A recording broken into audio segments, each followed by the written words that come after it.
I wish all traditional rulers sound like the OoNI of Ife when it comes to governance and politics in Nigeria. Hi lovelies, beautiful and handsome people of DD Eagerness King. I greet you guys whenever you come across this video with your time.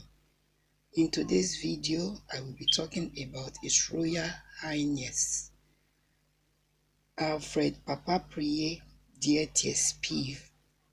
Question: do you know that his building was attacked by angry Nigerians last week, being the month of May 2021? Oh yes, His Royal Highness Alfred Papa Priye DTSP was the first military governor of Rivers State, Nigeria, after it was created from part of the old Eastern Region, Nigeria. He held office from May 28, 1967 until July 1975 during the ministry administration of General Yakubu Gowon.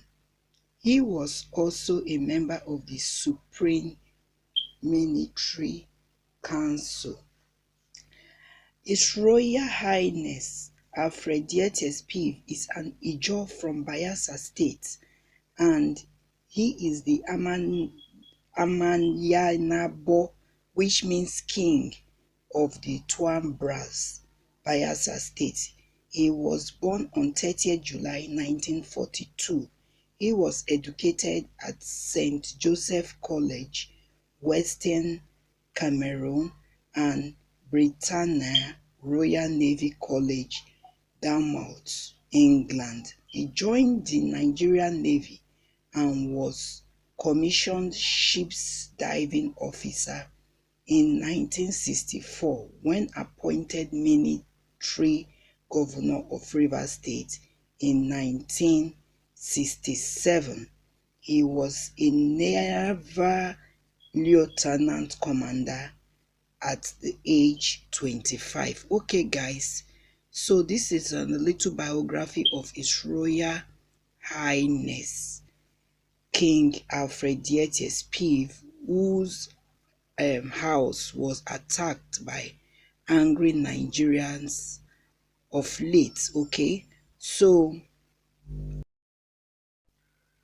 do you think that Nigerians are now going for paramount rulers, traditional rulers of our land, since they are in the position to dialogue with the top people representing us in government? So my people, drop your comment if you come across this video, and this is the reaction of OoNI of Ife concerning tradition. OoNI of Ife, to give his little message.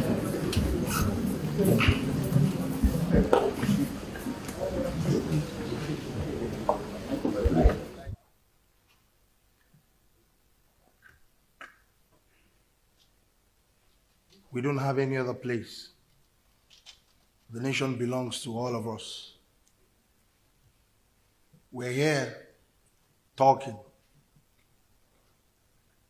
The organizer, Honorable Speaker, spoke first, welcomed all of us, followed by the Senate President. We all know their positions in this country. The Senate President is, by virtue of counting this country, is the number 3 man in this country. The Speaker too, the number 4 man in this country. His Eminence spoke as well, and you can see the trajectory of everything, that they are saying the same thing.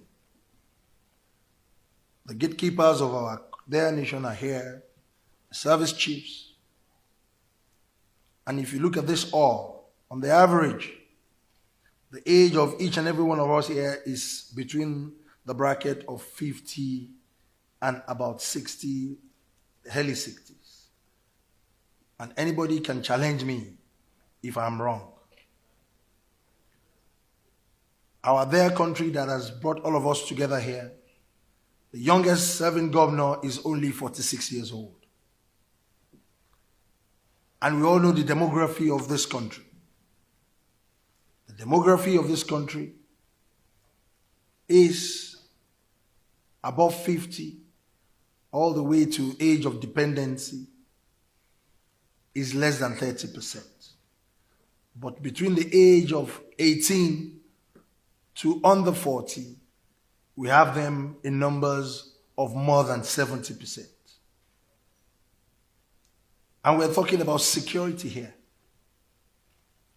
Who are the active participants whenever we have breakdown of law and order? It is the average age of 18 to 39. And that's the truth. Are they ghosts? Are they invisible? The answer is no. They are human beings. Even our laws, our constitution, they will say at some point, very active civil servants will live on the average of 60 years old. Because they know why. Because they are getting tired. Maybe the judiciary extends till 70 years old. Some 65. They will even say 35 or 30 years, whichever comes earlier. We all know all these laws. But every time we're talking the talk, we're talking the talk. Number 2 man, number 3 man, number 4 man, they are all saying the same thing the way His Eminence said it. And the participants are not faceless. They are not ghosts. It is very idiotic and stupidity for us to be doing the same thing over and over and over again and expect a different result. We will continue to get the same result. Let's be very truthful and honest to ourselves in this country. We all know the problems. How well are we carrying along these people in that age bracket who are representing that age bracket in this hall? The answer is no. We are not engaging them at all. But whenever we want to go for political posts, appointments, we go back to them. We know the good, we know the bad, and the ugly in their category. As traditional rulers, they are the most active in our system. Let us tell ourselves the truth. They are hungry and they are angry. I repeat, they are hungry and they are very angry. All of us that are here, I'll be very happy if anybody can raise up their hand and say, I can go to my area of constituents, my local governments, and I can stay there in peace for 1 week.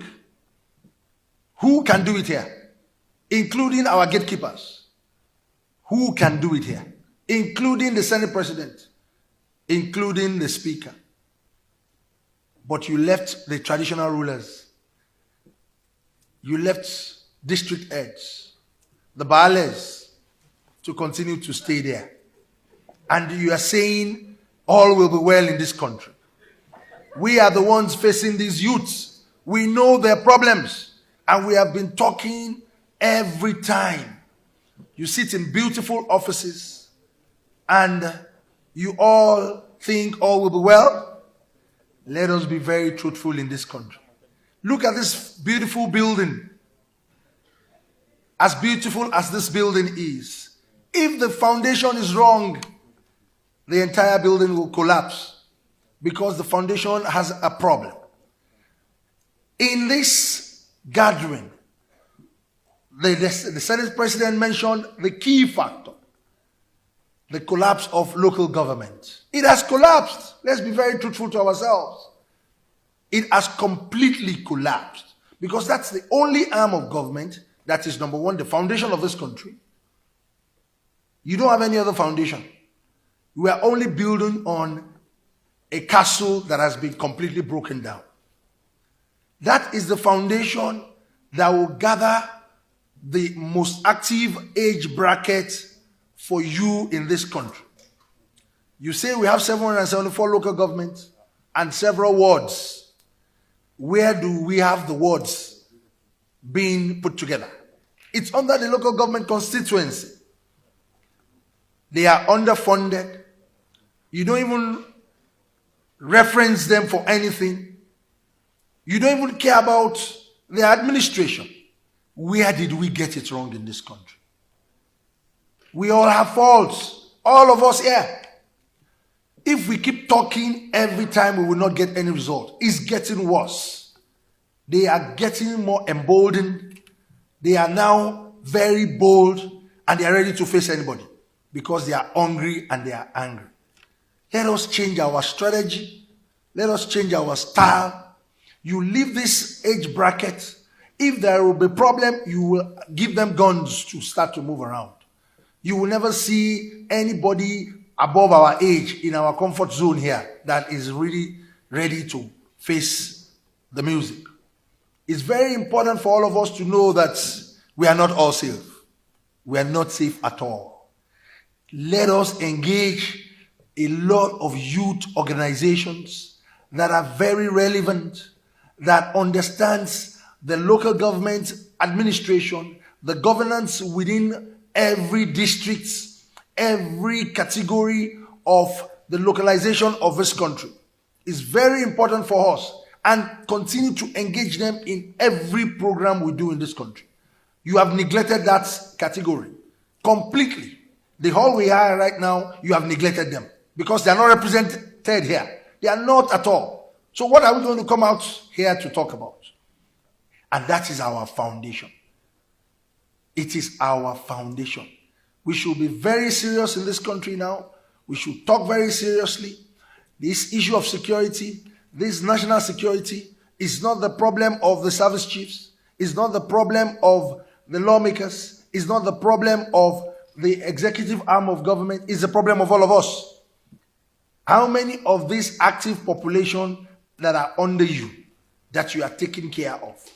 What's the essence of you being a politician? That you cannot even move around freely. You cannot.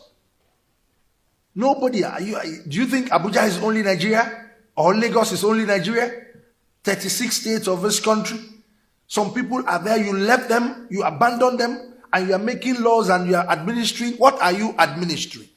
I do not know. So let us talk to ourselves very seriously. The people that are not ghosts, these people that are agitating left and right, we need to engage them. We need to actually engage them and separate the corn from chaff. We know the good and the bad amongst them. We can easily separate them by engaging them, draw them closer. And I will give you a good example from my own community. If a Modakeke war has been the very strongest communal clash in southwestern Nigeria. It's been on for a very long time. But what did I do? A very practical experience. I decided to engage the youths. For me to engage them one-on-one so that I can separate the bad one and the good one. Something happened recently. We almost had another breakdown of law and order. The boundary line of the two communities, some people started shooting sporadically. And the two communities started converging and moving away from the boundary lines. And they were agitating. The war has started again. The war has started again. I had to come out and call the youths around that we need to do it at the dead of the night. Let us go to the boundary and see the people that are doing all these things. Lo and behold, we went to the boundary and we realized that the youths of the two communities are trying to protect their own territory. At the end of the day, it is just an artificial noise that they are just raising. If we engage the people that are active, it will be a lot easier for each and every one of us. On this note, I want to thank the organizers and I want to tell us that enough of us talking the talk. Let us walk the walk. God bless us and God bless Nigeria.